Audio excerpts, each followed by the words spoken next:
The government just announced that retail sales jumped 3.3% compared to last year. Consumer spending is up, the economy is strong, everything's great. So, why does your bank account tell a completely different story? You're not crazy. The numbers are lying to you. Not through fraud, but through a statistical sleight of hand that makes the economy look healthier than it actually is. And once you see how this trick works, you'll never trust a retail sales headline again. Let me show you exactly how they're doing it.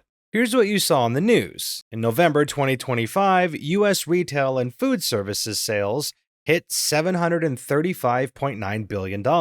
That's up just over 0.5% from the previous month and up 3.3% from November the year before. Sounds pretty good, right? Americans are spending more. The consumer is healthy. The economy is chugging along. And technically, that's true. Americans did spend over $735 billion in November. That number is accurate. But here's the first problem. That number is not adjusted for price changes. The Census Bureau's retail sales report measures total dollar spending, not how much stuff you actually bought. So if you spent $100 on groceries last year and $110 on groceries this year, retail sales show a 10% increase. But if prices went up 12%, you actually bought less food for more money. The dollar amount went up, your purchasing power went down, and the retail sales report only shows you the first part. This is why the Census Bureau itself says retail sales are not adjusted for price changes. They're measuring nominal spending, not real consumption. So when you see retail sales up 3.3%, you have to ask, how much of that is because people bought more stuff, and how much is just because stuff costs more? Let's do the math. In November 2025, year-over-year retail sales were up over 3.3%. But over the same period, consumer prices for goods were up around 1.5% to 2%. Strip out the inflation, and real consumer spending growth is closer to 1% to 2%, not 3.3%. Still positive, but nowhere near as strong as the headline suggests. But it gets worse. In January 2026, something weird happened. The National Retail Federation reported that retail sales dropped 0.8% from December, even though consumers were still engaged. What happened? Their chief economist admitted January prices for goods came down, which affects sales figures even if the same number of items are sold. What's that again? Prices went down. People bought the same amount of stuff, but because the dollar value decreased, retail sales looked like they collapsed. This metric literally punishes deflation and rewards inflation. When prices drop and consumers get more for their money, the government reports it as economic weakness. Here's the second trick. Retail sales can go up even when you're getting poorer, if you're buying cheaper stuff. Economists call this trading down, and it's happening everywhere right now. You're switching from name brands to store brands, from ribeye to ground beef, from new clothes to thrift stores, from sit-down restaurants to fast food. You get the point. Your spending might stay flat or even increase in dollar terms, but the quality and quantity of what you're getting is declining. The retail sales report doesn't capture this. It just sees dollars. $50 spent at Whole Foods counts the same as $50 spent at Dollar General, even though you're walking out with completely different amounts of food. So the headline says, consumer spending strong, but what's really happening is people are stretching every dollar further because they have to.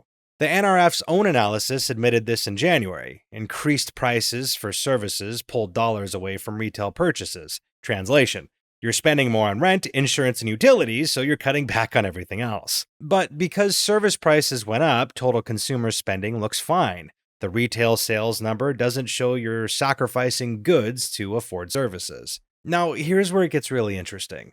The Census Bureau knows the headline retail sales number is misleading. That's why they publish something called the control group. The control group excludes 4 categories: automobiles, gasoline stations, building materials, and restaurants, because these are either super volatile, like gas prices, or don't reflect everyday consumer behavior, like buying a car. What's left is what economists call core retail, the stuff you buy regularly: clothes, electronics, groceries, furniture, general merchandise. And here's the kicker. The control group often tells a completely different story than the headline number. In November 2025, total retail sales were up 3.3% year over year, but if you look at just core retail, the stuff that actually reflects day to day consumer health, the growth rate is lower. Why? Because a huge chunk of that 3.3% growth came from auto dealers and gas stations. People spent more at gas stations not because they drove more, but because gas was more expensive. People spent more at auto dealers because car prices are insane and interest rates are higher than ever, inflating the dollar value. Strip those out, and the picture's less rosy. But the headlines never report the control group. They report total retail sales, which includes one-time big purchases and price-driven categories that distort the real trend. Let's make this concrete with an example. Imagine two scenarios. Scenario A. You spend $500 a month on groceries, prices stay flat, you're buying the same stuff. Scenario B. You spend $550 a month on groceries, prices went up 15%, but you're buying 10% less food but paying more. In scenario A, retail sales are flat. In scenario B, retail sales are up 10%. Which scenario are you better off in? Obviously, scenario A. But the retail sales report would call scenario B strong consumer spending and scenario A stagnant growth. This is the fundamental flaw.